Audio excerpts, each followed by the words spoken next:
অনুভৱ কৰিছোঁ আৰু ইয়াৰে ৰাইজসকল ইমান উৎসাহী দেখিছোঁ, ইমান মৰম দিছে, তাৰ বাবে অশেষ ধন্যবাদ জ্ঞাপন কৰিছোঁ।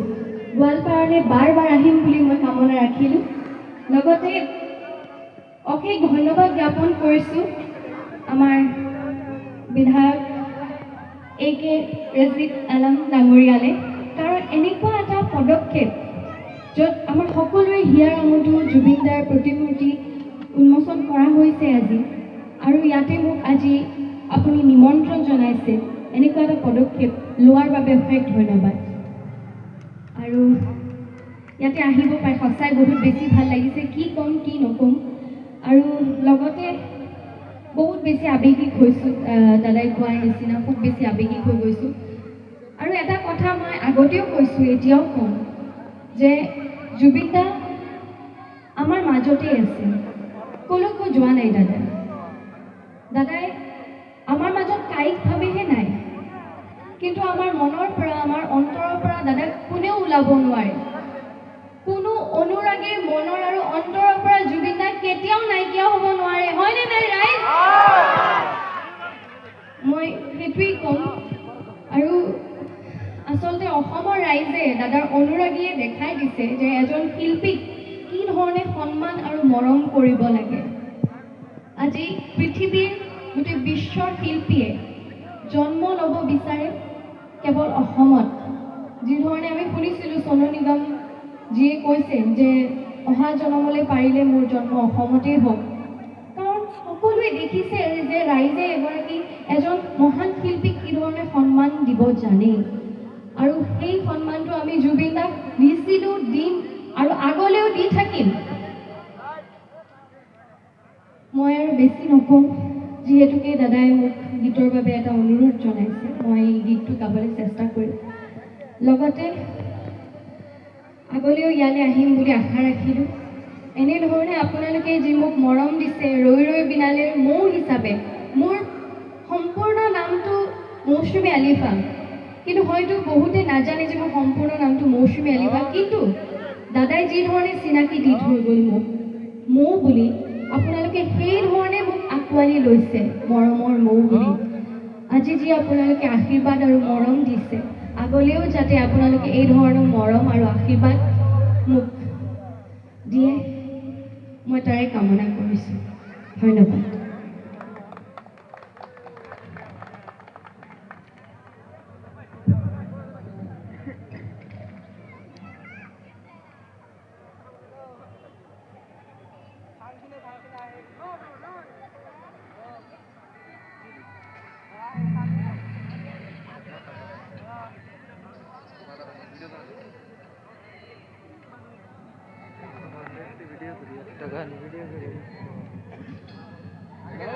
দাদাৰ সপোনৰ ছবি ৰৈ ৰৈ বিনালে, আপোনালোকে মোক তাতে সকলোৱে দেখিছে মুখ্য চৰিত্ৰত অভিনয় কৰা, আৰু সেইধৰণে আপোনালোকে মৰম আৰু আঁকোৱালি লৈছে।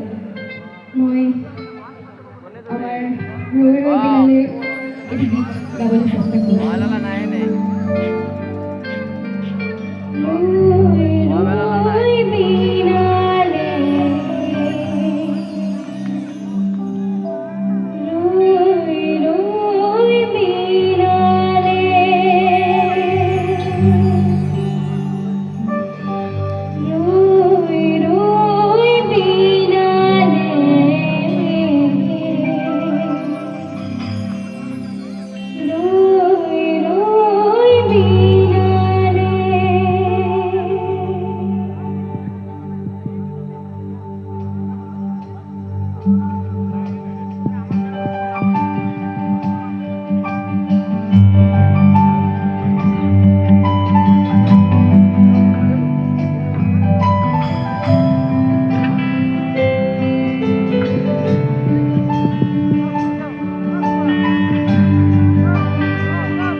মই অনুৰোধ কৰিছো আপোনালোকৰ হয় আৰু এটা ক'ব লাগে নে কি কয়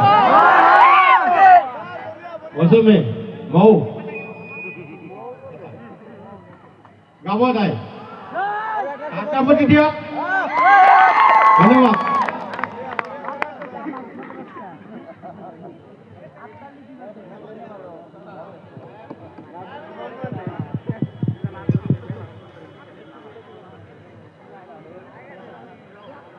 আমি সকলোৱে জানো যে আমাৰ বাবে 2025টো কেনেকুৱা এটা বছৰ আছিলে আমি কাক হেৰুৱালোঁ কি হেৰুৱালোঁ কিন্তু এটা কথা মই সদায় ক'ব লাগিব বা এই কথাটো মই দাদাৰ মুখত শুনিছোঁ যে জীৱনত যিয়ে নহওক কিয় আমি সদায় পজিটিভ থাকিব লাগে এণ্ড দ্য শ্ব' মাষ্ট গ' অন দাদাই এই কথাটো সদায় কৈছিল চ' দাদাৰ এই কথাবোৰ যিবোৰ কথা কৈছিলে দাদাৰ আইডিঅলজিবোৰ আমি সদায় ফ'ল' কৰি চলিব লাগিব। মই আচলতে ইয়াতে গীত পৰিৱেশন কৰিম বুলি অহা নাছিলোঁ। ইয়াতে মই আহিছিলোঁ প্ৰতিমূৰ্তি উন্মোচনৰ বাবে, কিন্তু আপোনালোকৰ মৰম আৰু আপোনালোকৰ ছাপোৰ্ট সহযোগিতা দেখি মই আৰু এটা গীত গাবলৈ চেষ্টা কৰিছোঁ। সকলোৱে কিবা ভুল ভ্ৰান্তি হ'লে মোক ক্ষমা কৰিব। আৰু দাদাৰ গীত ভয় ভয়কৈ গাবলগীয়া হৈছে, চেষ্টা কৰিছোঁ।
সকলো ৰাইজলৈ অশেষ ধন্যবাদ জ্ঞাপন কৰিলোঁ।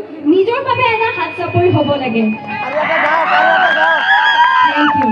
আৰু লগতে আমাৰ ইমান সুন্দৰকৈ মিউজিচিয়ান দাদাসকলে ইমান সুন্দৰকৈ মোক ছাপোৰ্ট কৰিছে, ইমান সুন্দৰকৈ বজাইছে। দাদাসকলৰ বাবে এটা জোৰকৈ হাত চাপৰি হ'ব লাগে দেই, জোৰকৈ। Thank you so' much, thank you, thank you. ধন্যবাদ মৌ, সঁচাকৈ বহুত ভাল লাগিলে, ধন্যবাদ দিছোঁ। আজি ৰাইজৰ অনুৰোধ তুমি যে পালন কৰিলা তাৰ কাৰণে মই ধন্যবাদ দিছোঁ। ঠিক তেনেকুৱা জুবিন দাও এনেকুৱা আছিল, যদি ৰাইজে কিবা আপত্তি কৰে কেতিয়াও অৱহেলা নকৰে, ৰাইজৰ প্ৰতি সন্মান জনাই বহুত চেষ্টা কৰিছিল তেওঁ জীৱনত মানুহক সন্তুষ্ট কৰাৰ কাৰণে। ধন্যবাদ মৌ। এতিয়া মই আমাৰ ইছমাইল ভাই আমাৰ ইয়াতে পৰিচালনা কৰিব। আমাৰ আৰু গায়িকা আছে, ভাল ভাল গান গায়, গতিকে মই ইছমাইল ভাইক মঞ্চ পৰিচালনা কৰাৰ কাৰণে অনুৰোধ জনালোঁ। আৰু এটি বিশেষ ঘোষণা, অহাকালি জুবিন দাৰ মূৰ্তিত শ্ৰদ্ধাঞ্জলি অনুষ্ঠান হ'ব 3টা বজাত, আৰু সৰ্বধৰ্ম প্ৰাৰ্থনা আৰু গোৱাল